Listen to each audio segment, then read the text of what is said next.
Hello everyone, and welcome back to Let's Play Zelda 2 Adventure of Link. In the last part we did Death Mountain, that annoying as hell area, and now we're going to continue on. Now, I mentioned last part, I forgot to mention last part rather, that you can actually wait until a bit later to do Death Mountain. I'm only doing it now because so I can get it, not only get it out of the way as soon as possible, but because, well yeah, just that, so I can get it out of the way as soon as possible. And more Dairas. I hate these guys, although I realized not long after recording this part that, there is actually an easy way to kill them. Let them throw their axe. After they throw their axe, they won't be able to attack for a second, so just use that opportunity to attack them. And also, back in Death Mountain, we actually got our first usable item, the hammer, which can break down boulders like so. Doesn't really have much of an animation, but it's still there. And now that we've done that, there's actually a couple things we can do here in the overworld before proceeding onto the dungeon. Well, first off, I'm gonna go heal because, I like having life. And this is actually the fairy I mentioned in the last part.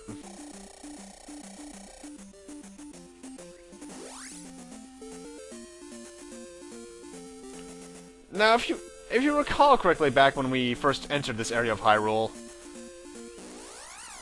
that was a weird long intro to a battle there, okay. There was actually a cave blocked off by a boulder near the entrance. Right there, actually, and we want to go in there. Note, I think if you walk directly south of the boulder, you can actually find a 1-up, but like I mentioned last part, and I think the part before that, save any 1-ups for the final trek. If you're not using infinite lives. And, I call bullcrap there, game. That does happen sometimes, I will admit to that. Bogos! You know, it's weird. Enemies that steal my HP or MP, or can heal themselves, I'm usually good with, but when enemies steal my experience points, I don't like that. Also, not a fairly obvious jump cut there. There are actually supposed to be 3 Dairas in here, an orange one and 2 reds, however I killed 2 of them off screen, because I died twice. And here's the Water of Life. That's necessary to get the spell in the next town. However, I'm gonna say screw that Daira, let's get back to where that boulder was, because I hate that Daira. And with that, welcome to the water town of Mido. Why Mido wasn't a sage in Ocarina of Time, I'm not sure. In fact, he was an asshat in Ocarina of Time. Now, I forget why I'm showing this guy off, because I don't think I'm actually ever gonna talk to Error. But he'll tell you to ask Error to, about the palace. I forget what he tells you, I'll be honest. Anyway, you're gonna want to make sure you have at least 2 MP bars, I believe, for jump. Because, you see that door up there? Yeah, we can get up there if my jump would behave with me. Because, the thing is, wise men aren't the only things that can teach you new techniques. In 2 towns in the game, there are also 2 knights. And the knights give Link a bit more versatility when it comes to how he can attack enemies. This one in particular teaches you the downward stab, which Smash Brothers players will actually recognize as his down A in the air. Just when you're jumping, you hold down, and you will do a downward stab, which is actually really useful. You don't have to press attack at all, you can just hold down. And it's really good, especially in Smash Brothers, because Link, while he might be low tier, he can still do some damage with it. And I want that MP back.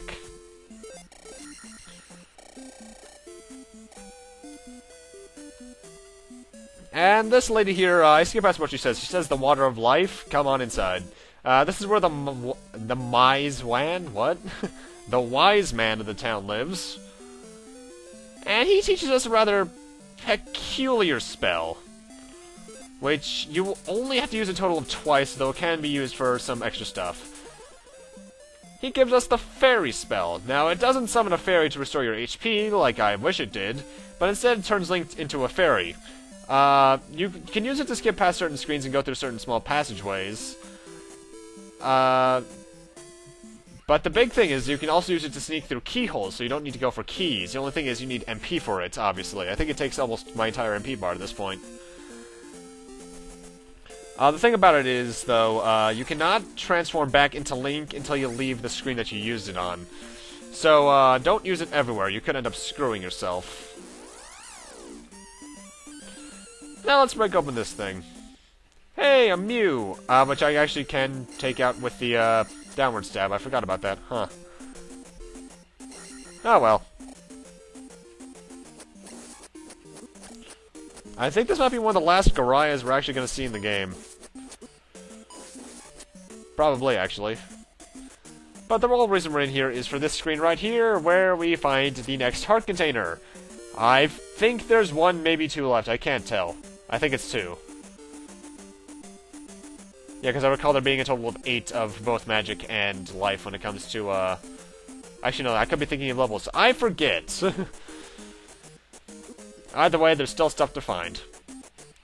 Now, what I'm about to do, you can actually skip entirely. Then again, you can skip anything I'm doing entirely if you just want to go for a speedrun or minimalist run's sake. You might notice there's a second cave there. We want to go in there because there's a P bag we can get with 200 experience points. Which, yeah, experience points are pretty good. Also, it's probably around this point in the game you're going to start using the life spell a lot, particularly during the next dungeon, so make sure your MP is as high as it can be. I'm not actually sure what the entire algorithm or what the chances are of an enemy dropping a potion of any kind for magic. There probably is one, I just don't know it. By the way, I haven't mentioned it yet, but I absolutely love the battle theme. I like it much better than the Japanese theme, which I mentioned back in part 1, which became the Minish Cap mini-boss theme. Ah, that's delicious.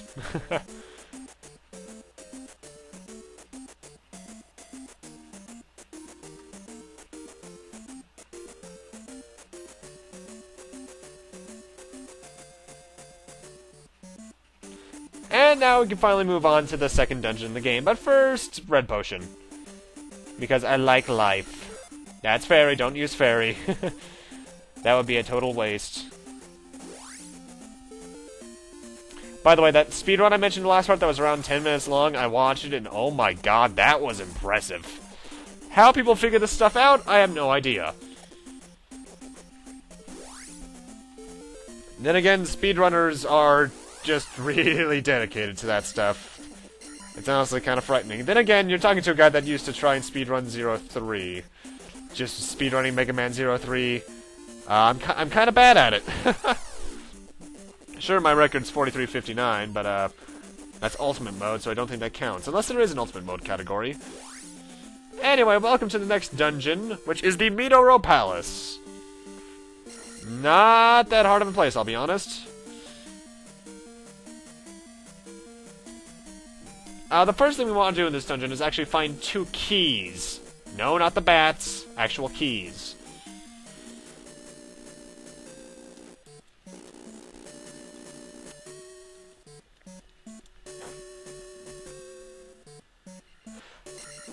Also, right, this is also around the point in the game where the statues you may be seeing on the areas around the palaces will start firing at you. Not sure why, but they do.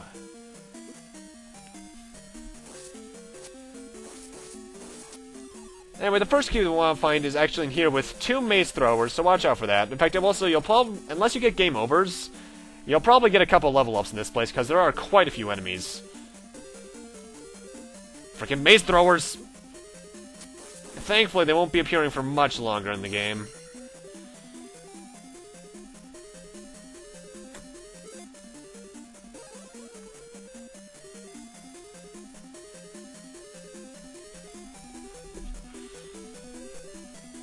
Also, as you probably noticed, this place looks entirely different. Like I mentioned back in part 1, every dungeon in the American version, excluding I think 1 or 2, looks entirely different in terms of the visual look to it. But in the Japanese version, they all shared the gray stone that the original dungeon had, for some reason. I'm not sure why they changed that, but they did. And we got ropes here, yeah, remember these snakes from the first game? Now they're essentially moving Octoroks, and even then, certain Octoroks do move. Hey, Bubbles! You know what that means? we get to grind them from experience points. However, it gets significantly easier at this point because the downward stab kind of makes them pathetic. I don't even need to try, I just need to jump over them and hold the down button. Note, you gotta notice I jumped up about 100 experience points there. That's because I killed it, but it somehow respawned on the left, so I killed it again. And blue Stalfos. Not that different from red Stalfos, except they like to jump a lot. Also, note, for some reason, the downward stab doesn't do anything to them, which is kind of disappointing.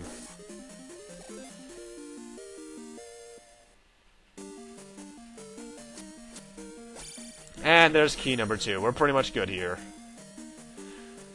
Wow, yeah, that looks a bit, Mega Man 03 doesn't have an Ultimate Mode category, so, whoops. So the record's 27 minutes? Ugh. I feel so inferior. I should stop looking at Speed Demo's archives during these, because it does make me feel inferior as a gamer. Mind you, I am, compared to some people, but, eh. Anyway, going back to the game that's on screen. It's at this point that you're actually going to want to start going for the dungeon item, which is actually towards the end of the dungeon anyway. Also, note, whenever you see those little blood droppers, there are certain ones that will actually drop red and blue little drops. The blue drops become the bots, the blue gels, like the one on screen right now. And because of that, you can actually probably use them to farm. Oh, great! Dragon heads, or unicorns, as some people call them. If you're familiar with old-school Castlevania games, or even current ones, they're very similar to Medusa heads, as you can see. Except when they hit you, they steal experience points. I'm glad no Medusa heads ever did that. Ugh, that'd be annoying.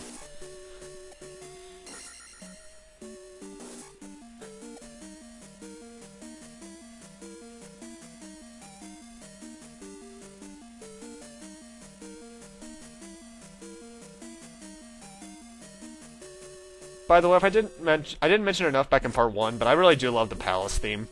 Especially the second theme we'll get in the final dungeon. Oh, that's so good. Use life as often as possible, by the way, because it's around this point I think we start encountering red Dark Nuts, or Iron Knuckles, rather. Because, no, actually, these are still orange, never mind. Oh, man, that bubble is going fast. But, eventually you will start running into red Iron Knuckles, and while they don't really do much different from the orange ones, they will hurt enough more to be considered grammar failure. They will hurt enough to for you to shoot at... my grammar just went to crap there, wow. They hurt enough more for you to consider using life more often. There I go! My grammar sucks. But then again, that should have been fairly obvious even back in the original Castlevania Let's Play way back in 2011.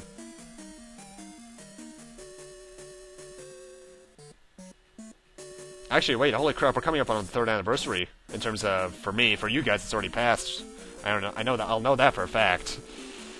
Oh, what am I gonna do for that, huh?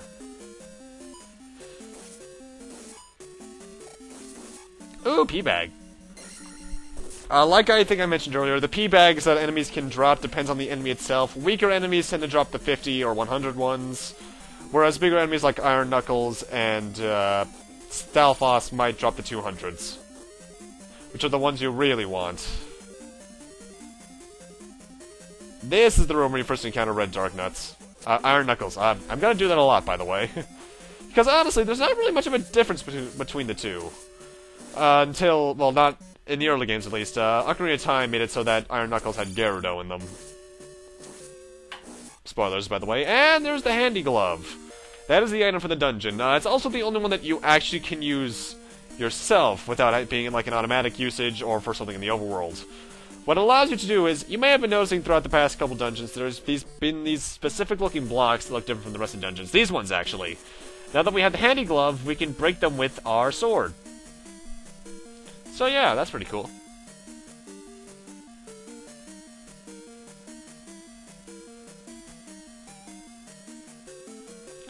And with that, we're pretty much done here. We can head straight for the boss.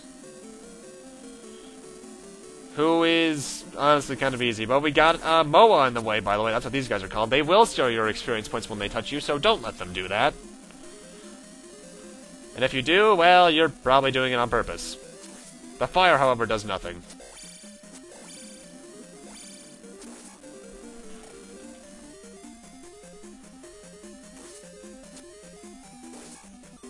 Mine, mine, mine!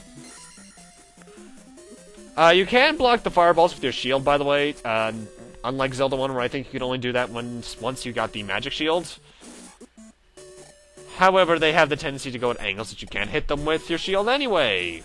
Thanks, game. Love ya. Well, actually, I do really like this game, but I'll get more into that once, well, later, really. It's also on this point that you're probably going to notice that the bubbles start lacking behind in terms of what you're going to want, because, really by the time you finish this dungeon, if you've been doing everything I'm doing, hopefully you'll have enough experience points to have your next experience goal be 2,000. So bubbles aren't going to be that effective for grinding experience for much longer.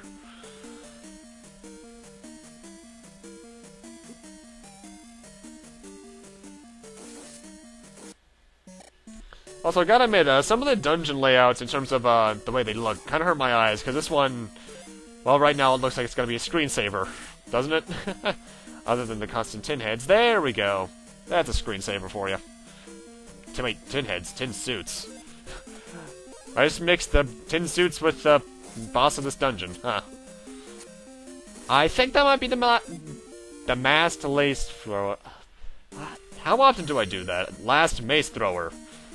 English. It's a thing that I need to learn better. Clearly.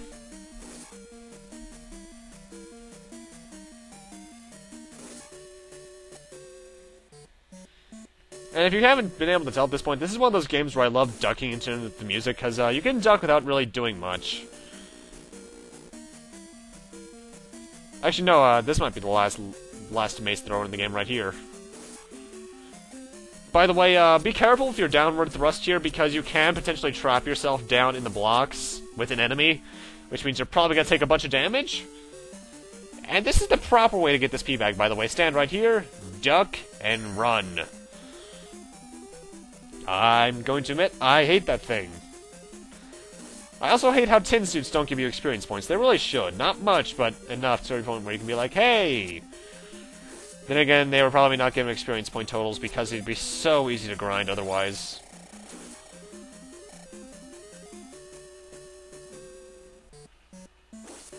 And we're actually coming up on the boss of this dungeon. This is the second to last room. That's what they all give Link to the Past onwards for. They really make a lot of the dungeons stand out in terms of what's where. Because Zelda 1 and 2 here, the dungeons kind of blend in with each other in terms of the internal looks. Especially in the Japanese version. And welcome to the boss fight. I recommend using shield here. And who is our boss? Helmet Head. He's very easy, actually, especially with my stats. Just jump at him in the head, and he will go down fairly easily. You will knock off two helmets, and they will start floating up and down like that to try and shoot you. And Helmet Head himself will shoot at you, but it's honestly pretty easy. In fact, I find him easier than Horsehead. And with that, we put the second crystal in the weird Moai statue thing. Seriously, what the hell is that supposed to be? And I think we also level up our... No, we level up our magic. Our life, not our magic. I don't know why I thought we were going to upgrade our life. Our magic. And now we're pretty much done in this section of Hyrule, actually. There's not much else we can do here. Because Hyrule in this game is actually more than one continent, or island at least. So where do we go next? Well, you have to find out next time, really. Because the rest of this part is pretty much just me backtracking to Mido so I can have a convenient endpoint. By the way, Octoroks are surprisingly good for grinding experience, because you can fight like 6 of them on screen at a time, so you can get a good amount of experience points doing that. Though it'll take forever at the later levels, obviously. But with that, I'm going to need to end this off here. Thank you guys for watching, and in part 4, we'll be continuing on to see what else we can do here in Hyrule. See you guys then.